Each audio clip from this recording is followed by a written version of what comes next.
Good evening. Welcome to Grandma's Attic Music Review. I'm happy to be with you in this new year. Yay! 2024 is going to be the year of miracles, the year of wonder, and the year of exciting things happening here in the attic. First of all, I have to introduce you to my new friend. We all know that Jabez went away, and now, he's sound asleep. This is Double D is what people are calling him, but his name's Dipsy Doodle. He's sound asleep. Oh, my boy. So he's a new addition to the show, and more exciting than that. Well, maybe not. Well, yeah. So you know that my wife and I go to Provincetown for vacation, right? Well, we booked in to see a show. My sister loves Elton John, and we booked in to see a show, an Elton John tribute. I had no high hopes. I'm like, yeah, okay, whatever. P-Town, Elton John tribute. I was like, whatever. It will be fun because I'll be with people that I love. Well, let me tell you what happened. It was at the Crown and Anchor, which is a really well-known establishment. And, oh my God. We get there. Everything's set up right. The presentation was cool. The audience was set up just right, and we were told not to do certain things, and we got glasses that looked like Elton John glasses. And then this person came out and sat down and didn't just do Elton John. He presented a story with music that personified the reality of who and what Elton John did. So after the show, like I do, I went running after him, and I was like, I need to meet you. I need to da-da-da-da-da-da-da, because that's what I do. Can I get my picture with you? And we got to talking, and we've become fast friends, and I invited him. I told him that I'd like to get him into a show here, not just here, but in some of the venues in the area. And that's going to happen. He's going to be playing at the Guard. We don't have a date yet, but as soon as we do, we will give it to you. But anyway, I'm excited. He's from New York City. He plays all over the country. He goes across the pond and plays over there sometimes. He's got an amazing, amazing original repertoire. You're not going to hear Elton John tonight. You're going to hear my friend, Todd Alsup. You done?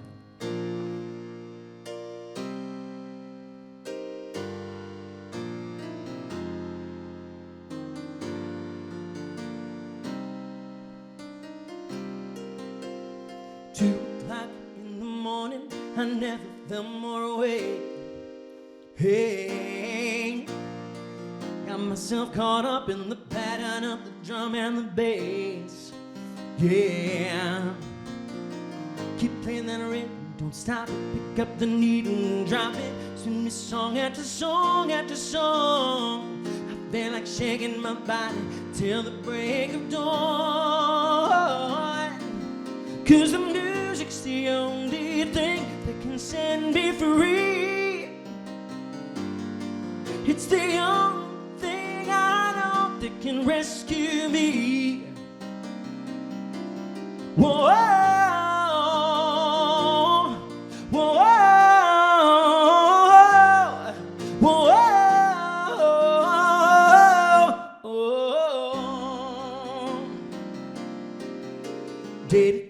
Pressure got me stressing till I'm ready to blow. Whoa. And I struggle to keep up with the information overload. Hey, yeah.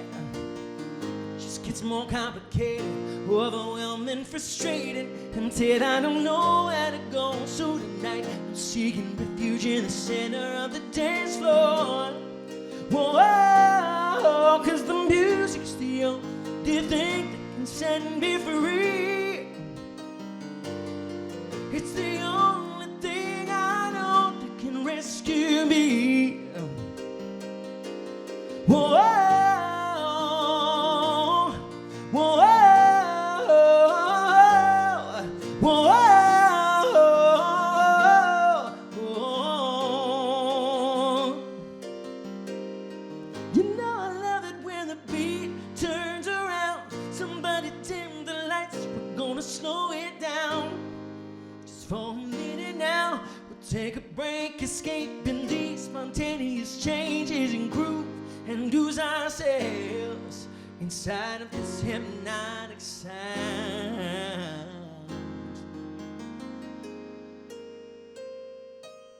'Cause the music's the only thing that can set me free. It's the only thing I know that can rescue me. Yeah, the music's the only thing gonna set me free. It's the only thing I know that can rescue me. Whoa, whoa, whoa.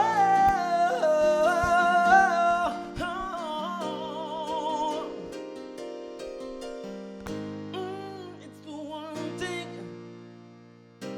Yeah, it's the only thing, that one and only thing.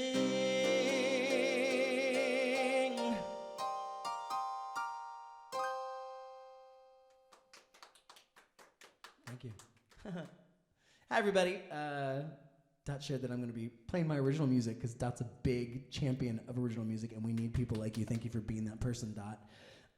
So I thought I would share a couple of songs from different albums that I've released over the years. I spent most of my adult life as a professional musician, and most of that time I've identified as a singer-songwriter. I've got other things in the mix these days, but I'm really proud of the songs that I wrote, and it was something that came to me a little bit late. Like, I went to school for musical theater and attempted to have a career in that world for about a year and decided I absolutely hated it. It just was like the worst grind in the world. So I woke up one day and I was like, I've always played piano and I've always liked pop music. I want to write pop songs and I want to record them and I want to be like Gavin DeGraw or Alicia Keys or John Legend. So I decided I was going to teach myself how to do that. And I'm going to share a little treat today, which is something that I've never released. But I took about 3 years and tried to teach myself how to write songs.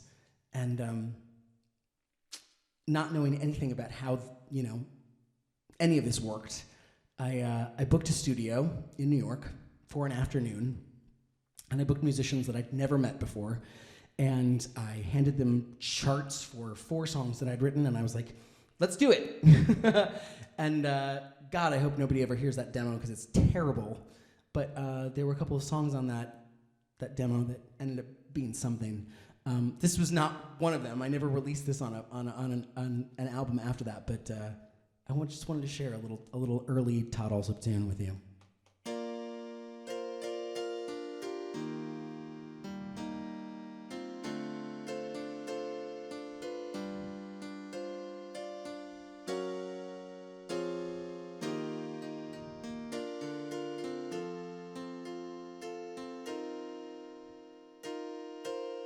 I know that it's a cliche, but I'll say this to you anyway.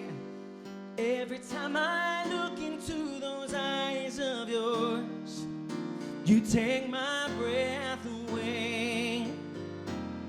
And I know it's been said a million times before, and I'm gonna go ahead and say it once more. You are my sunshine and my moonlight. Insert your own predictable metaphor. Yours is the kind of smile I'd walk many miles just to see. I'd gladly while away the lonely hours patiently. Pardon my lack of creativity, but lately my mind has been somewhere else. Lost my ability to think for myself. Every silly love song that I ever knew suddenly applies to how I'm feeling for you. It might sound unoriginal, nonetheless it's true. Sensible and smart, that's the way I used to be. A lonely genius with an empty heart. But now look at me, look what you've done to me. Lately, my head has been in the clouds. I've been proclaiming things I never even used to say out loud. I got no surprises, I got nothing new, no great revelations in these words I say to you. I'm sure you've heard them all before, nonetheless they're true. It might sound unoriginal,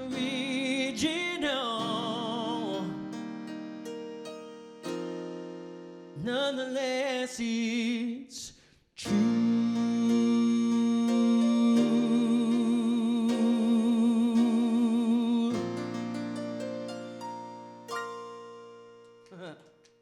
From the vaults. Thank you so much. Thank you. I had to follow the chart because I don't remember the song. I don't really remember. I don't play it that often. I learned from that experience that you hire a proper producer and you book studio time for extended periods of time and you get to know your musicians and you you come in with a vision of sort of like what you want your music to sound like. And I had some great producers that I worked with who taught me a lot about how to craft a really good album. So I want to play for you this next song, which is from my first full-length album that I released in 2010. It's a self-titled album. We sang it a little bit earlier during the sound check, and it seemed to connect with people. It's one of those songs that just like kind of fell out of me one day, and I think it says something. This is the way it goes, everybody.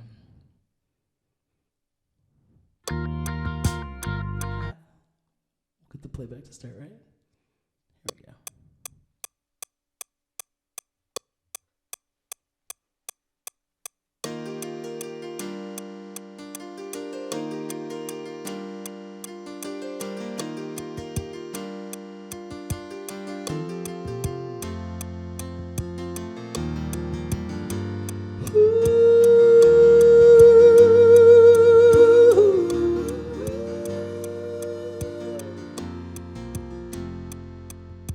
Roads leading over lines that are blurred, not being heard, not feeling understood. Sometimes the sins don't fit the crowd at difficult times. It's hard to see something good. Trying to survive, trying to thrive, to keep hope alive in a world gone crazy. It's hard enough making it just to the end of the day. Heaven knows that's just the way it goes. I say heaven knows that's just the way it goes. When you come so close and so far away, that's what they say. That's just the way it goes. Ooh, the way it goes.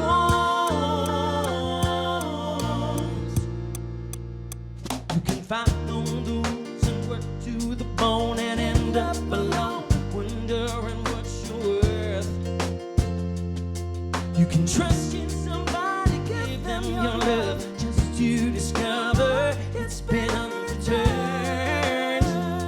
Well, maybe it's part of a bigger design. Maybe there aren't any explanations. Maybe we need to lose things to help us see what we have. Heaven knows it's just the way it goes. I say heaven knows that's just the way it goes.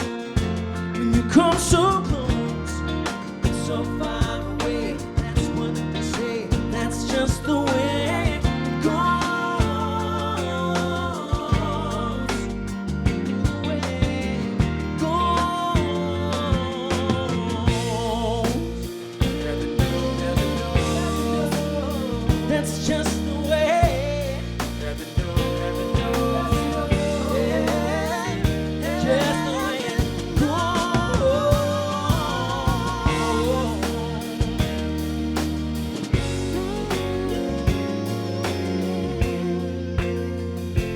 Heaven knows that's just the way it goes. Say heaven knows that's just the way it goes.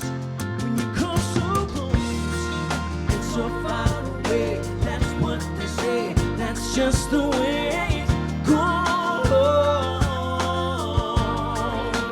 Through the way it goes. Through the way it goes. Through the way it goes.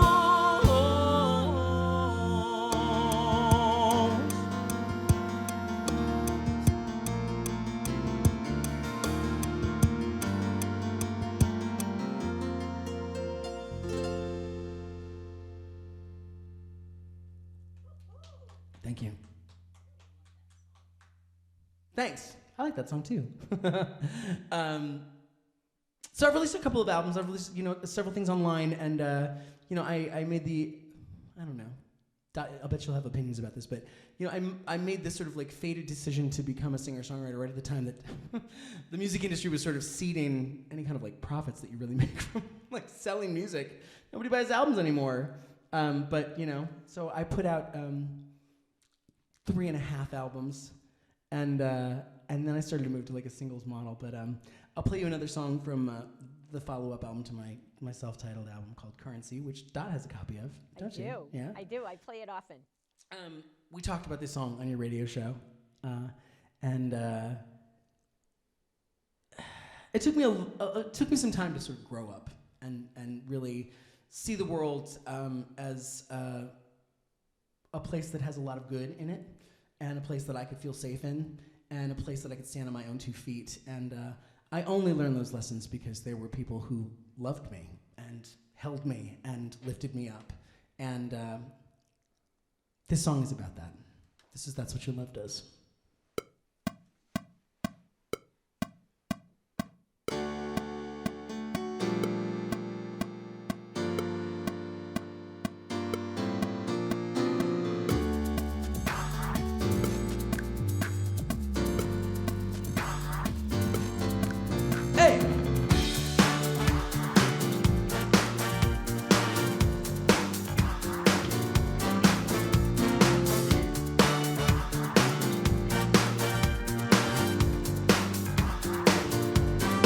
How do I convey gratitude? Words can never say what I feel. I just want to say thank you for proving to me that love is real. You're my people, you're my family. Show me patience and generosity each and every day. Want you to know just how much that means to me. Time and time again, you were right there when I needed a friend. You reminded me that I wasn't alone. With you I'm home, baby.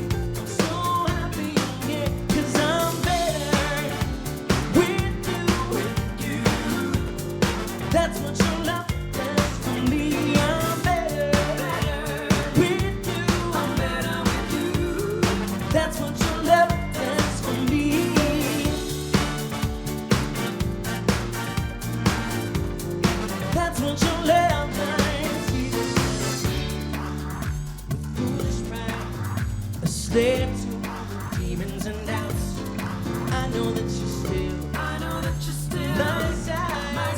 Said she'll be right there, help me work it out. Cause with you, I don't have to impress, don't have to present the best of me, and neither rest. I don't have to be a success for you to love me, to understand me. You're good for my life, you're so good for my life, and I'm better with you. That's what your love does for me. I'm better with you, yeah. That's what your love does for me, yeah. That's what your love, hey, that's what your love, that's what your love does for me. That's what your love, hey, that's what your love, that's what your love does. Time and time, you were right there when I needed a friend. You reminded me that I wasn't alone. With you I'm home, so happy you're here, 'cause I'm better with you, yeah. That's what your love does for me. I'm better with you. I'm better with you. That's what your love does for me. That's what your love, hey, that's what your love, that's what your love does for me, yeah.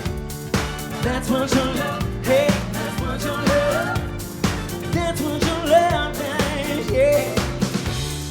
That's what your love, that's what your love, that's what your love, that's what your love does for me. That's what your love, that's what your love, that's what your love, that's what your love does. We are family. I got all my sisters with me. Said we are family. Get up everybody and sing, yeah, yeah. Yeah, yeah, yeah, yeah, yeah. That's what your love does for me.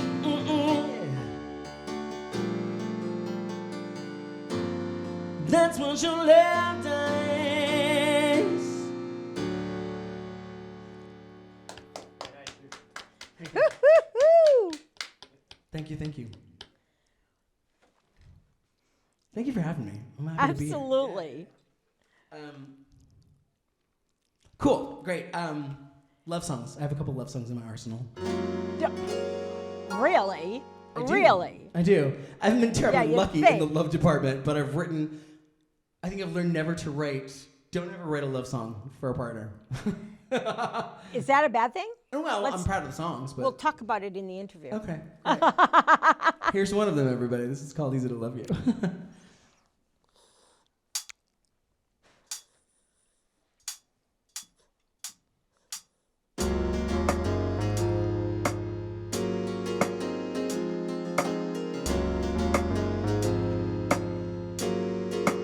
Baby, it's so straightforward. Being with you is so natural to me. And I keep counting my blessings. There's no need for second guessing. Clearly you and I were meant to be. Ooh, you make me light up inside. Whenever I see that sparkle in your eye, I am completely captivated. Like everything I've waited for has materialized.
And they say when you know, and I know from the moment I laid my eyes on you. And darling, I won't let it go, I won't let you go. Something I'll never be prepared to do.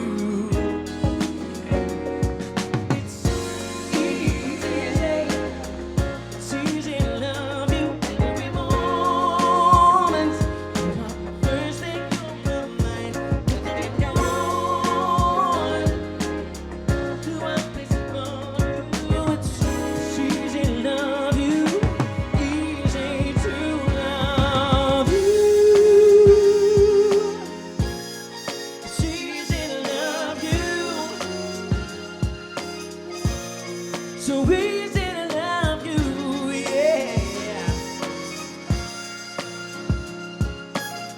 It's easy to love you, easy to love you.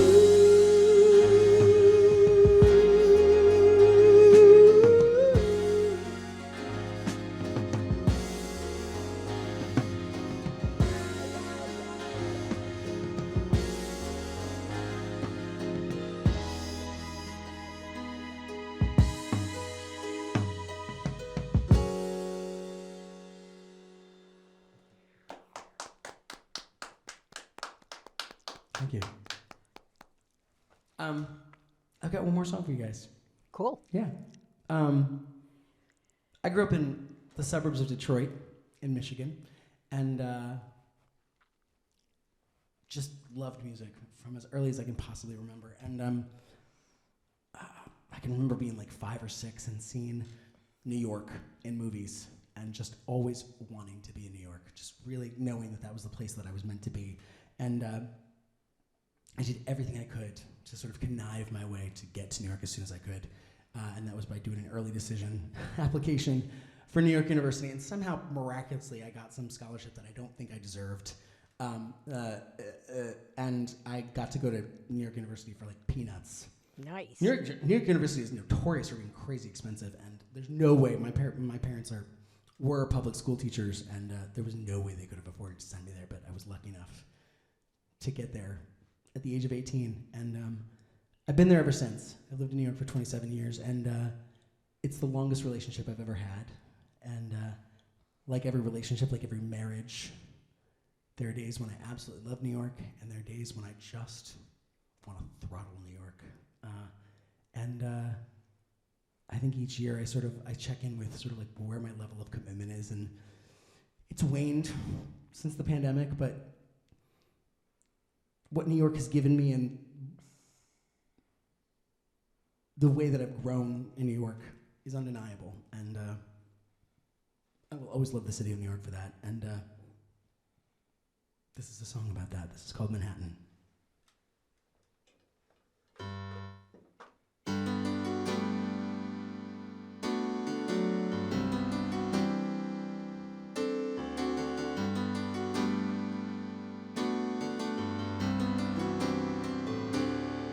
Oh, New York,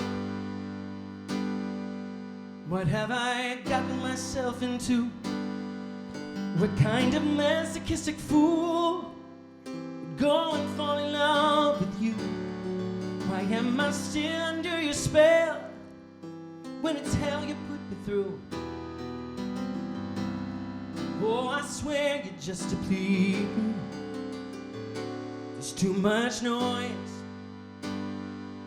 lunatics and tourists everywhere. You give me broken subway trains with ever-rising fares. You're so messy and so tragic, but there's magic in the air. And so you have my heart completely. Oh, when I was just a kid, I always hoped that someday this is where I'd live. So build me up, break me down, Manhattan. Such a torturous town, Manhattan. You give me 1,000,000 problems to solve in a single day. 1,000,000 reasons to leave and 1,000,000 more to stay. Oh, Manhattan, I wouldn't have you any other way.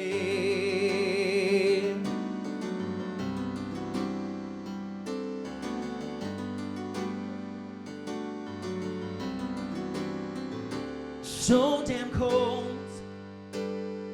Some days you're a place that I despise. You always fight me tooth and nail. You refuse to compromise. But to leave you for another love would be a useless enterprise. It would be no consolation, 'cause you still sing me more songs than my ears could ever grab.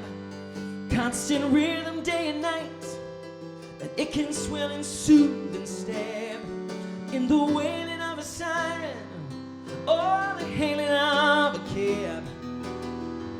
You feed me so much inspiration. Oh, you molded me into a man, and you're so much a part of who I am. So build me up, break me down, Manhattan. Such a torturous town, oh Manhattan. You give me 1,000,000 problems to solve in a single day. 1,000,000 reasons to leave and 1,000,000 more to stay. Oh Manhattan, I wouldn't have you any other way.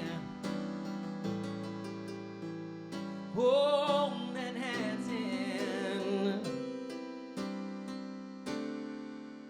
I wouldn't have you any other way.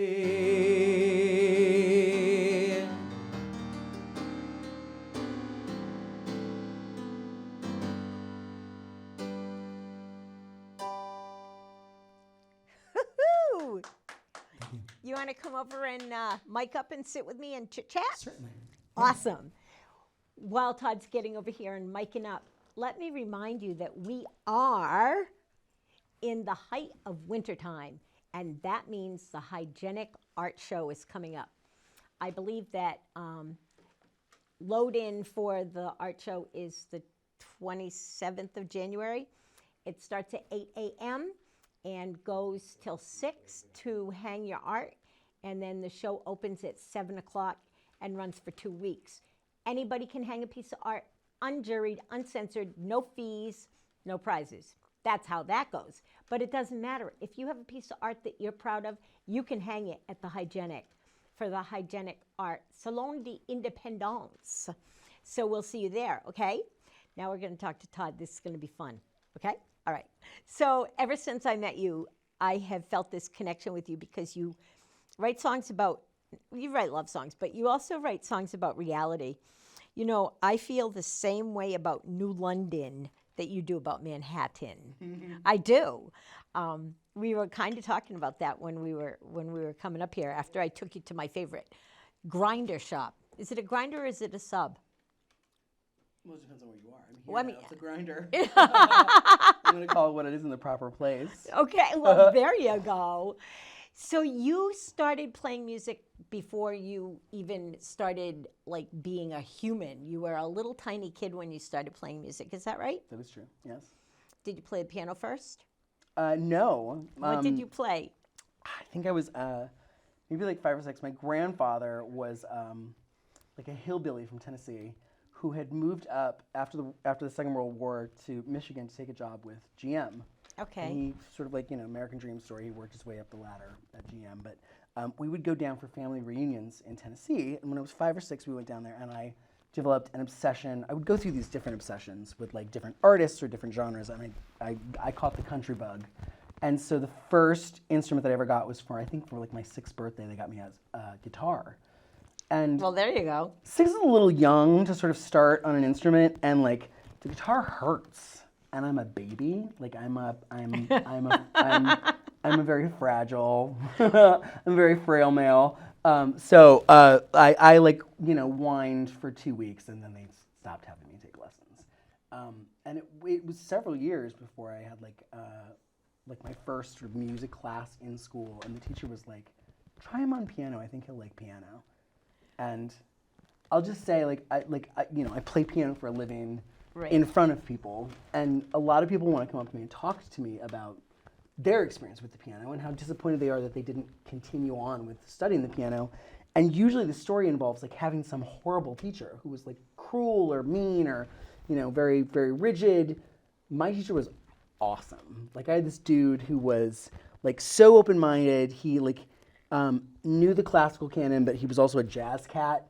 And I came in, sort of like with hands on my hips, and I was like, well, I want to play Whitney Houston songs. And he's like, okay, do your homework, and I'll teach you a Whitney Houston song. And I was like, okay, fine, I will. All right, I kept coming back. He was just so cool. He kept me coming back week after week. Nice. I had a great piano teacher. It was the practicing at home that wasn't cool. You know what I mean? Yeah. But I still believe that every home in the world should have the most important piece of furniture in it, and that's a piano. Yeah. I think that every home should have, at minimum, a keyboard. I think that children learn better if they have music in their life, and I think that piano is the way to instill music. This is a crazy little dog. He's like sound asleep, and I have the jitters today. So anyway, let's talk about you. You said 3.5 albums out? Is that right?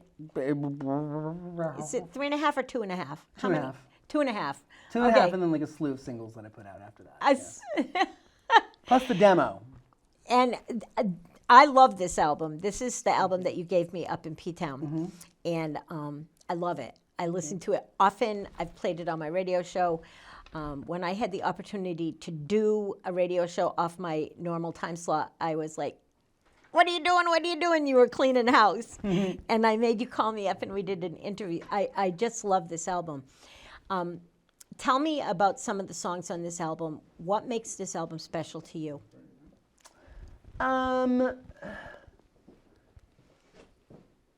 Well, I was talking a little bit earlier about sort of identifying your sound, like as an artist, and I didn't really understand that initially. So I went in. I went and did this horrible demo all on my own, sort of trying to steer the bus and not knowing what the bus Not knowing how to drive a bus. Yeah, totally. totally. What the bus was. And so then the next step was like I enlisted producers to produce this EP that I released called Facts and Figures. And the approach with that was kind of like, yeah, cool kid, I think we know what you want. We'll call you when it's done. So like I would come in and I would like sing the vocals on it, and I'd get like, I'd get the tracks back and I'd be like, well, this sounds kind of good.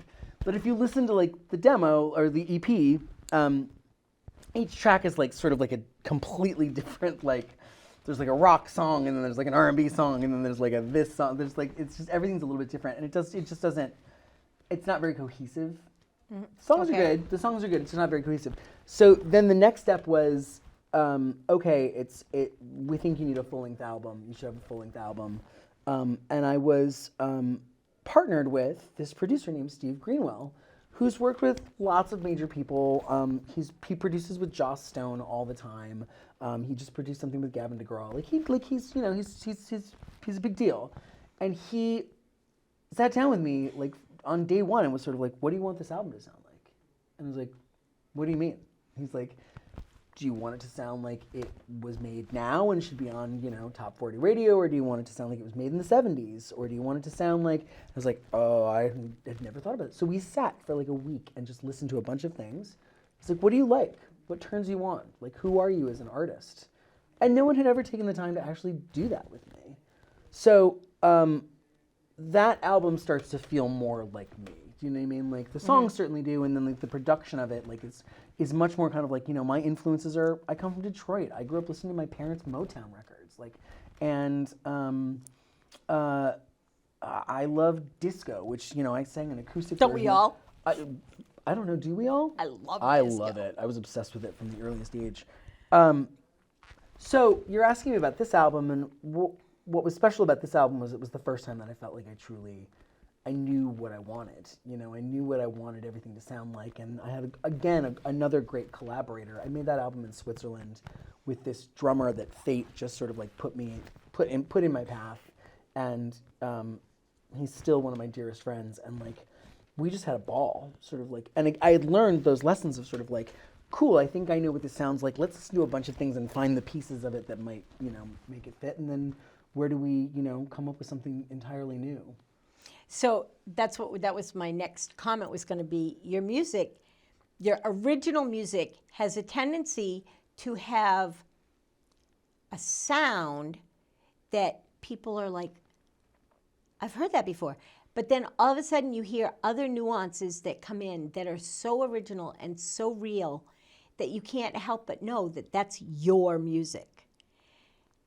I don't know if other people have said that to you. I don't know if other people have gotten that from your music, but I hope that you understand how original your originality is and how much that influences the way that people take away from your music all that they'll take away. It's a big deal. When people get on Top 40 radio nowadays, people are like, oh, that's so-and-so. I'm like, they all sound the same. It's true, they do. They all sound. If you ask me the difference between Katy Perry and Taylor Swift, well, they're all auto-tuned within an inch of their lives. They all sound the same. And I'm like, ew, I don't listen to Top 40 radio. I just don't. Because my taste in music is so huge that I need uninfluenced radio. That's why I deal with WCNI. And that's probably why, after watching you do your show, which was all someone else's music, to take this home and be able to listen to you was such a eye-opening experience for me about you. I didn't want other people to miss out on you because you're not Elton John, you're not George Michael's, you're Todd, and you blow it away when it comes to that. You've got I could sit and listen to you play your stuff all day. Yeah. I think my wife feels the same way. So let's talk about some of your songwriting. When you write, you had said about one of your songs that it just kind of fell out of you. Does that happen with most of your songs, or do you struggle? No. And what's a songwriting kind of routine for you? It's always a little bit different. Like, things start with little seeds, whether it's just like, I'll sit down at the piano and I'll come up with like, Easy to Love You, which I played for you earlier. Yep. Started with me just playing those two chords back and forth and kind of finding something that felt a little bit like something Stevie Wonder would have done, sort of like a Stevie Wonder kind of like groove. And it's just two chords. It's literally just goes back and forth on two chords, and I was like, it's all it needs. It's all it needs. And I played with that for a while until I knew what the song was about. Early on, it was almost always was the lyrics. It was always having an idea, something that felt songwritery. Do you know what I mean? Like, yep. You know what I mean? I don't know what you mean because I'm not a songwriter, but I've had a lot of them here. I have a song which again was never been on an album. It's called "The Flip Side." Well, you see, like there were I said earlier, like I put myself through this whole training of like songwriter. Like I read, I took workshops and I read every book you could about how to write songs, and there were like cool exercises in those books of sort of like go to a Barnes and Noble and look at song titles. Titles are not copyrightable. Look at song titles and come up with 10 that would make good song titles. So I was like, okay. So I would do that as a practice. And one of these books was called The Flip Side. And I was like, okay, cool. This is a fun puzzle. What does that mean? And I constructed a whole song where it was like, you've got this girl and you keep complaining about her, right? You're constantly griping about like all the things that are annoying about her, but like, you seem really happy. Like, on the flip side, like, I've never seen you look happier. How funny is that? Like, right? You know what I mean? So that's what the song is. But like, it was always kind of like that. It was like having like starting from a title or having like some kind of phrase. I'm trying think if any of them started on this one like that. How About We Stay in Love was an ad for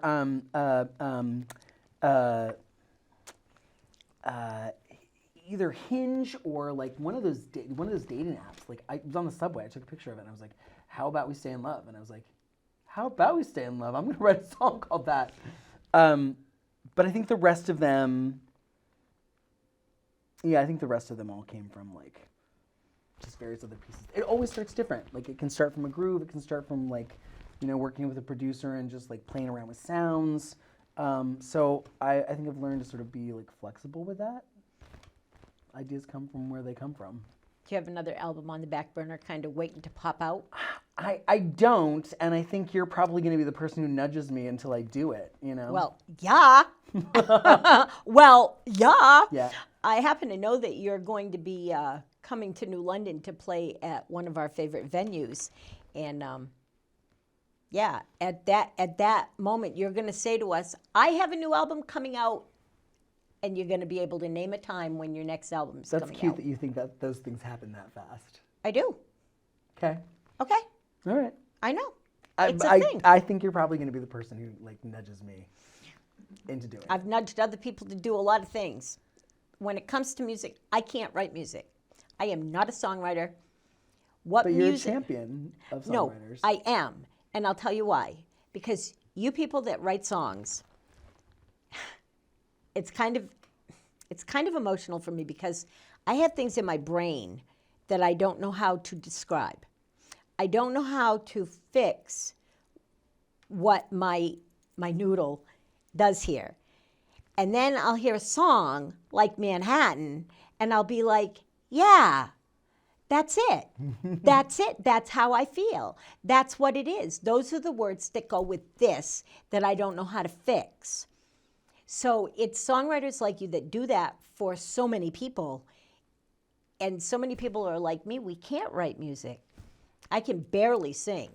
Like, I had a music teacher that said, if you can talk, you can sing. And I'm like, yeah, in the shower, in a bucket. But I can't sing. I tried playing oodles of noodles. I tried playing a lot of instruments. I learned how to dance. That I can do. But I can't write songs. I need you. I need singer-songwriters. I need people that write songs about real life experiences. Speaking of that, you said while you were playing, don't write love songs for people you're in love with. Why is that? That's a question. Look at the look on your face. What is the question? Rephrase the question. The question is, why should you not write love I'll probably songs? always do it because like I'm a fool for love. Right. You know what I mean? Right. I am. Like I just, But why shouldn't you do that? When I've got it bad for someone, like I want to give them you do that? heaven and earth and write them a glorious song. But why shouldn't you do that? Because you said that you shouldn't do that. Be honest here. See, we're in the attic. This is the motto of Grandma's Attic is in the attic where adventures begin, secrets are shared. And because we share secrets, we find treasures. Well, I mean, like to be honest, the two people that I wrote, there's three. Like there were three love songs that I wrote for partners, and it's like they were all turds. Like they didn't appreciate it. They didn't get the actual gravity of like what someone had done for them. Like, you know what I mean?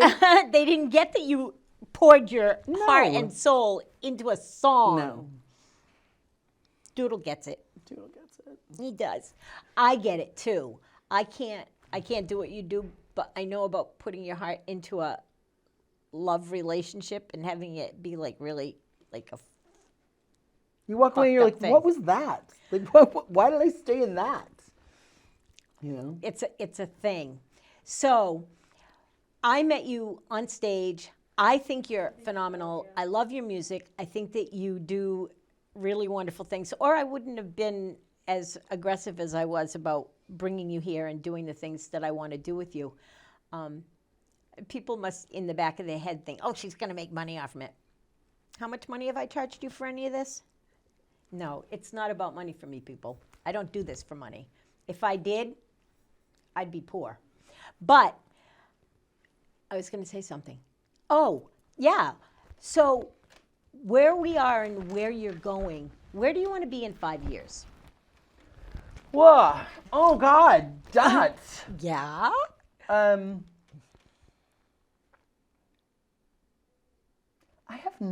really have no idea. Like, I mean, you know, like, there's this solo show thing that I've wandered into that like is, that I love doing. Right? I know you do. And it's, they're not tribute shows in the sense that it's like, I'm not trying to Not create the even- illusion that I'm Elton John, and I'm not trying And to I create the illusion. said that when I opened this show. I said this was not an Elton John Yeah. tribute.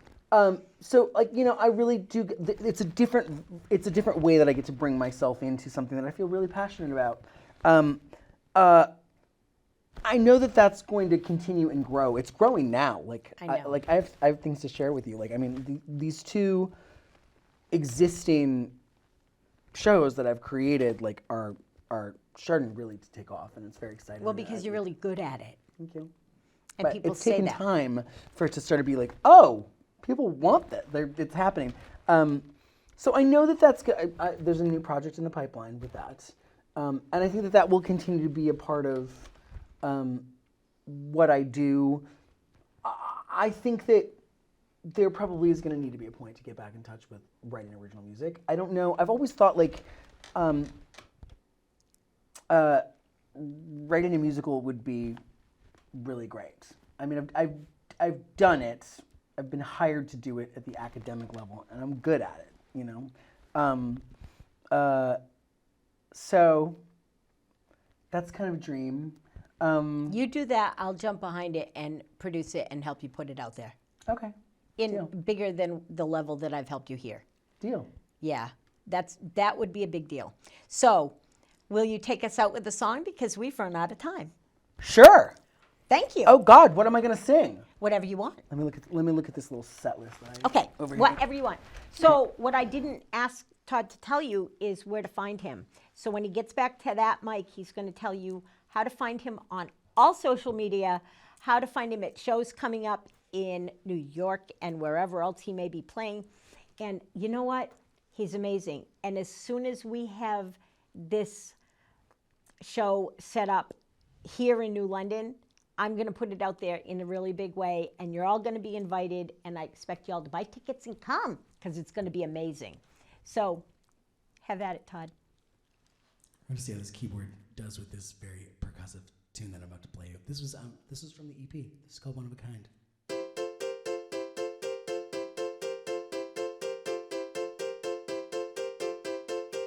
If you got something to say, say it loud. Don't you that you have to follow the crowd. Don't you ever feel ashamed. Don't be proud of what people see. 'Cause you shine your own one of a kind entity.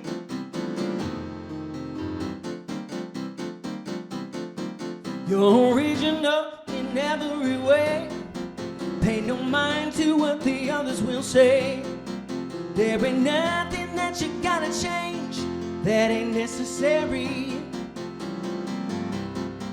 Bonafide, you're one of a kind, revolutionary. Well, it's easy to be a living room philosopher. It's easy to blend, but not so easy is it to have character, to be different and to never pretend. So if you feel like strutting, baby, go on and strut. Got to follow what you feel in your gut. No one else has got the things that make you what you are. You're divine, you're one of a kind. Superstar, a superstar, yeah, that's what you are. You're a superstar. Oh, yeah.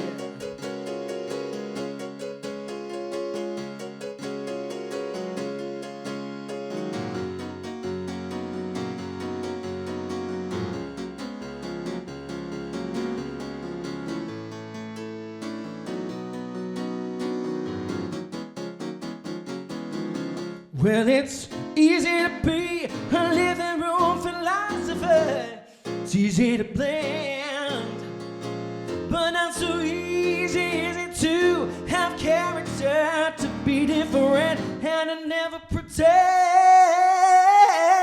So if you feel like strutting, baby, go on and strut. Got to follow what you feel in your guts. No one else has got the things that make you what you are. You're divine, you're one of a kind. Superstar, oh yeah. You're divine, you're one of a kind. Superstar. Whoa.